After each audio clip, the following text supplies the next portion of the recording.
इस वीडियो में हम ISLM मॉडल और मुख्तलिफ पॉलिसी चेंजेस को स्टडी करेंगे और आखिर में हम डिफरेंट पॉलिसी ऑप्शंस के हवाले से जो गवर्नमेंट के स्टेप्स हैं 3 केस स्टडीज स्टडी करेंगे। तो आप एंड तक इसको अगर देखेंगे तो आपको इस कंसेप्ट की बहुत अच्छे तरीके से समझ आ जाएगी। तो सबसे पहले IS कर्व के ऊपर फिस्कल पॉलिसी का क्या इम्पैक्ट हो सकता है वो हम देखते हैं। अब फिस्कल पॉलिसी में क्या होता है कि गवर्नमेंट की परचेजेस या गवर्नमेंट एक्सपेंडिचर या टैक्सेस चेंज हो सकते हैं, तो उसकी वजह से इनकम लेवल और IS कर्व जो हैं वो शिफ्ट हो जाते हैं, चेंज हो जाते हैं at a given rate of interest. तो एक्सपेंशनरी फिस्कल पॉलिसी में क्या होता है कि गवर्नमेंट स्पेंडिंग्स इंक्रीज हो सकती हैं या टैक्सेस वो डिक्रीज हो सकते हैं।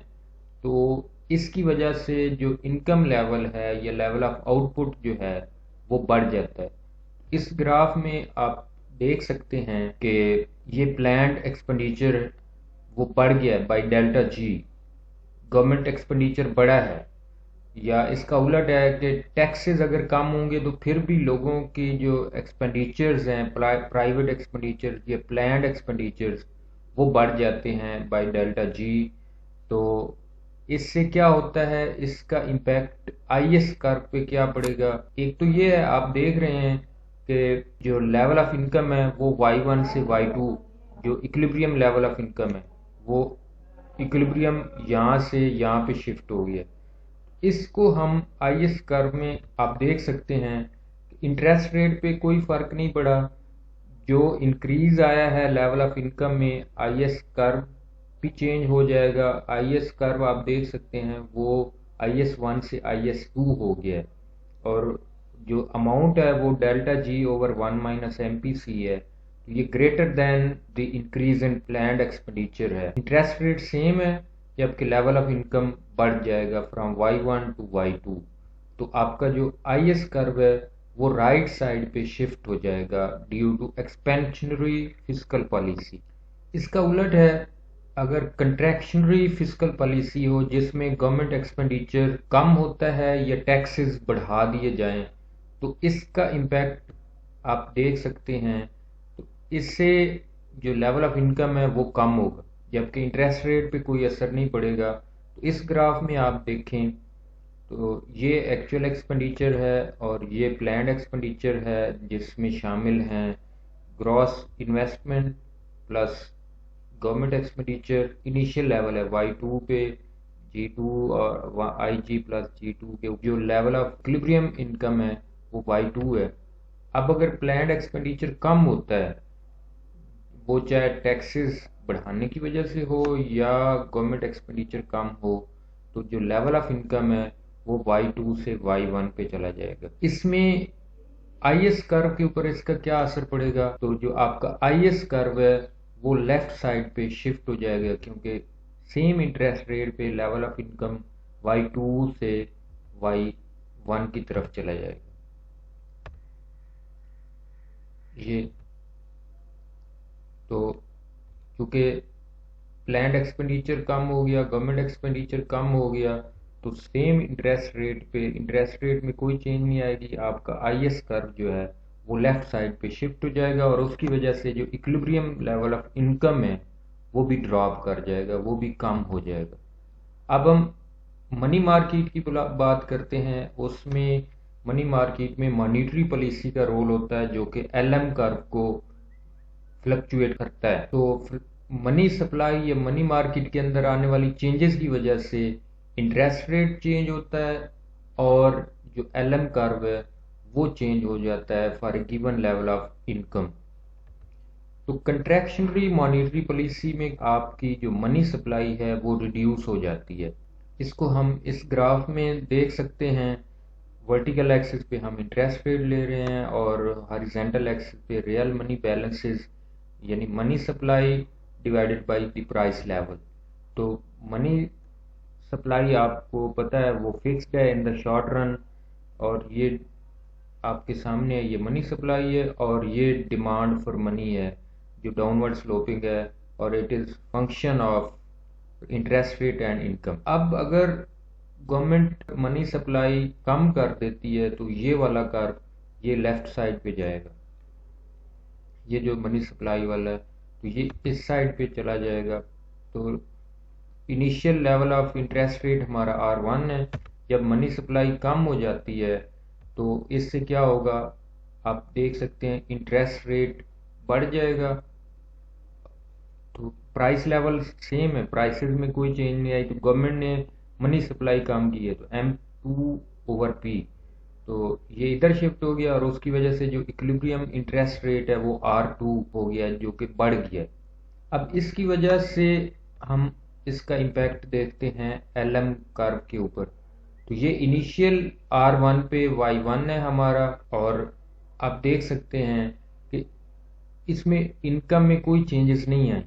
जो भी चेंजेस आई हैं वो मनी मार्केट में आई हैं, और जब मनी सप्लाई कम हो जाएगी तो इंक्रीज्ड इंटरेस्ट रेट पे आपका जो LM कर्व है वो लेफ्ट साइड पे शिफ्ट होगा, अपवर्ड शिफ्ट होगा, और लेवल ऑफ इनकम पे कोई असर नहीं पड़ेगा। अब एक्सपेंशनरी मॉनेटरी पॉलिसी में हम अगर देखें, मनी सप्लाई जो स्टेट बैंक है या गवर्नमेंट बैंक जो रेगुलेट कर रहा होता है वो मनी सप्लाई बढ़ा देता है। तो इसमें अब ये इनिशियल लेवल है, ये R1 इंटरेस्ट रेट होगा हमारा, और M1/P जो है वो रियल मनी बैलेंसेस है। जब मनी सप्लाई बढ़ जाएगी, M1 से M2 हो जाएगी, तो आप देख रहे हैं इंटरेस्ट रेट कम हो जाएगा क्योंकि इनकम लेवल में कोई चेंजेस नहीं आए। तो मनी सप्लाई बढ़ने से जो मनी की प्राइस है वो ड्रॉप कर जाएगी, और आप देख रहे हैं R1 से R2 हो गया। तो हमारा LM कर्व है वो ये इनिशियल आप देख सकते हैं R1 पे Y, और जब मनी सप्लाई बढ़ी है तो इंटरेस्ट रेट कम हो जाएगा और इनकम लेवल सेम रहेगा। LM कर्व के राइट साइड पे शिफ्ट होने की वजह से इंटरेस्ट रेट कम हो रहा है, क्योंकि मनी मार्केट के अंदर जो एडजस्टमेंट्स हुई हैं उसकी वजह से जो इंटरेस्ट रेट है, इक्विलिब्रियम इंटरेस्ट रेट, वो ड्रॉप कर जाएगा। तो ये टू लिंक्स हैं मनी मार्केट और गुड्स मार्केट के अंदर। तो पहला लिंक अगर आप देखें तो इनकम जो है, ये private consumption, investment plus government spending. तो इनकम, ये जो तीन वेरिएबल्स हैं वो इनकम को डिटरमिन करते हैं, और ये अफेक्ट करता है मनी डिमांड को, यानी जो डिमांड फॉर मनी है वो डिपेंड करती है ऑन इनकम।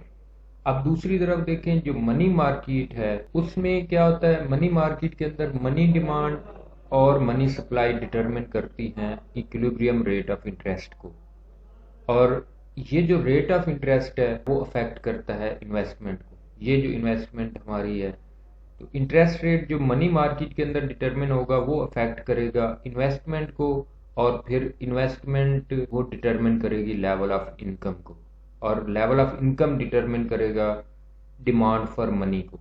तो इस तरह से ये जो लिंकेजेस हैं वो चलते रहते हैं, ये साइकिल चलता रहता है। तो फिर गवर्नमेंट के पास ये ऑप्शन होता है कि वो कैसे को गुड्स मार्केट को या मनी मार्केट को कैसे रेगुलेट करती हैं। गुड्स मार्केट को रेगुलेट करने का एक ही है कि वो टैक्सेस बढ़ा दें या कम कर दें। मनी मार्केट के अंदर जो रेगुलेटर के पास टूल है वो है मनी सप्लाई को कम या ज्यादा करना, और इसको हम आगे चल के देखेंगे। इस स्लाइड में हम डिफरेंट पॉलिसी चेंजेस को देखेंगे कि उनका इम्पैक्ट क्या होता है इनकम पे या इन्वेस्टमेंट पे या इंटरेस्ट रेट पे। तो एक्सपेंशनरी फिस्कल पॉलिसी का इम्पैक्ट अगर आप देखें तो गवर्नमेंट स्पेंडिंग इंक्रीज हो सकती है, जिसकी वजह से लेवल ऑफ इनकम या इक्विलिब्रियम लेवल ऑफ इनकम बढ़ जाता है, उससे मनी डिमांड बढ़ जाती है और उससे इंटरेस्ट रेट बढ़ जाता है, और उसकी वजह से जो इन्वेस्टमेंट है वो कम हो जाती है। दूसरी तरफ कंट्रैक्शनरी फिस्कल पॉलिसी को अगर हम देखें तो उसमें गवर्नमेंट स्पेंडिंग कम हो सकती है या टैक्सेस बढ़ सकते हैं।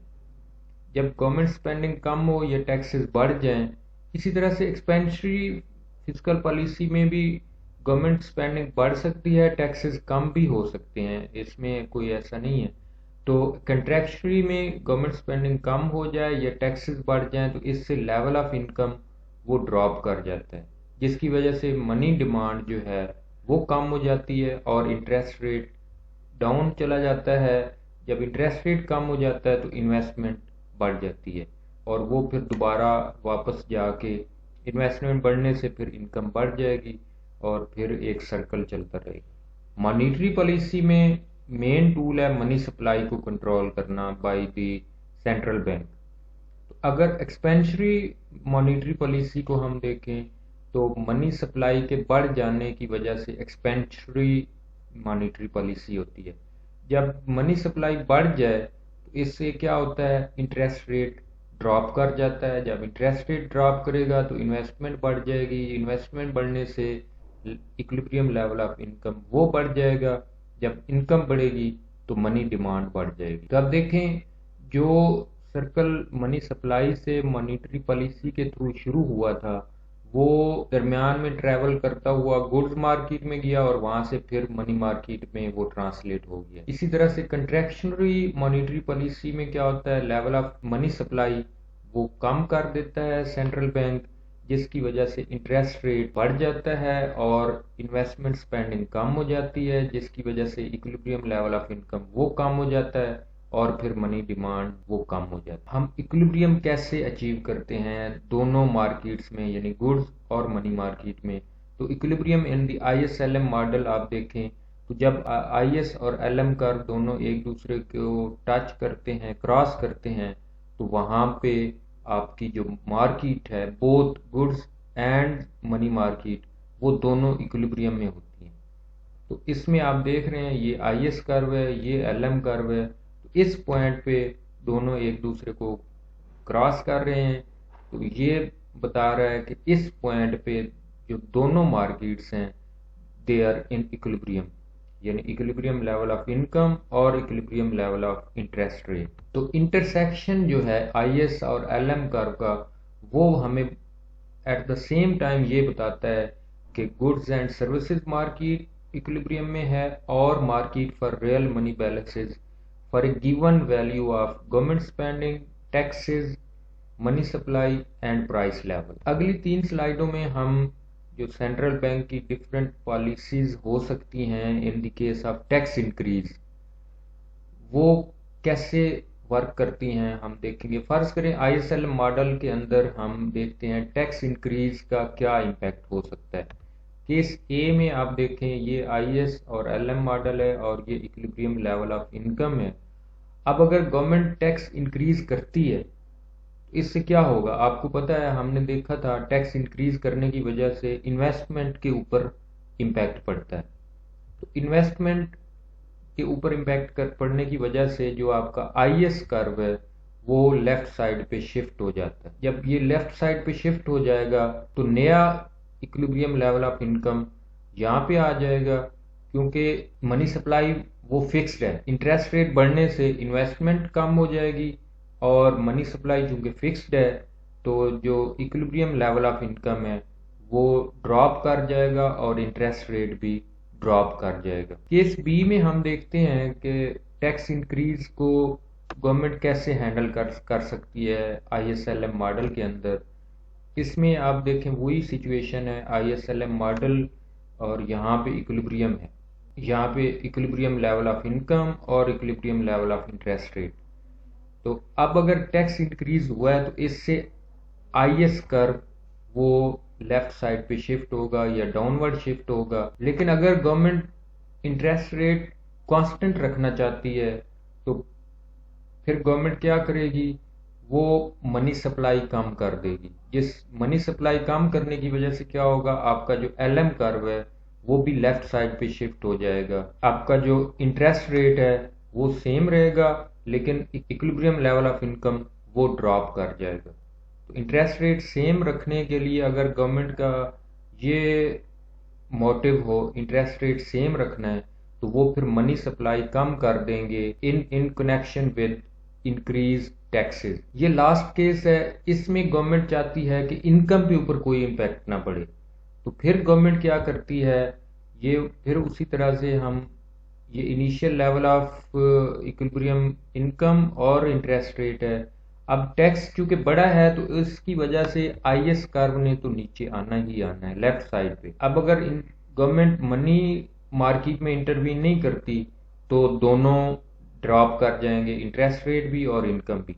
लेकिन चूंकि गवर्नमेंट इनकम लेवल को कांस्टेंट रखना चाहती है तो फिर गवर्नमेंट क्या करेगी, वो मनी सप्लाई एक्सपैंड करेगी, मनी सप्लाई बढ़ाएगी। तो इससे क्या होगा, मनी सप्लाई बढ़ाने से आपका जो एलएम कर्व है वो राइट साइड पे यानी डाउनवर्ड शिफ्ट हो जाएगा। आप देखें ये रेड वाले जो आप IS2 और LM2 ये इस पॉइंट पे एक दूसरे को क्रॉस कर रहे हैं। तो नया जो इक्विलिब्रियम है उसमें क्या हुआ है, लेवल ऑफ इनकम सेम है लेकिन जो इंटरेस्ट रेट है वो ड्रॉप कर दिया है। तो इनकम लेवल को कांस्टेंट रखने के लिए गवर्नमेंट के पास ये ऑप्शन है कि वो मनी सप्लाई बढ़ा दे, जबकि गवर्नमेंट ने पहले टैक्स बढ़ाए थे उसकी वजह से इन्वेस्टमेंट स्पेंडिंग यानी आईएस कर्व नीचे गया। अगर गवर्नमेंट इंटरवीन ना करती तो दोनों ने डाउन हो जाना था, यानी इनकम ने भी और इंटरेस्ट रेट ने भी। लेकिन चूंकि गवर्नमेंट का एम है टू स्टेबलाइज इनकम, तो फिर गवर्नमेंट मनी मार्केट के अंदर इंटरवीन करके मनी सप्लाई बढ़ाएगी। मनी सप्लाई इतनी बढ़ाएगी कि लेवल ऑफ इनकम वो स्टेबल रहे और फिर क्या होगा, इंटरेस्ट रेट वो ड्रॉप कर जाएगा।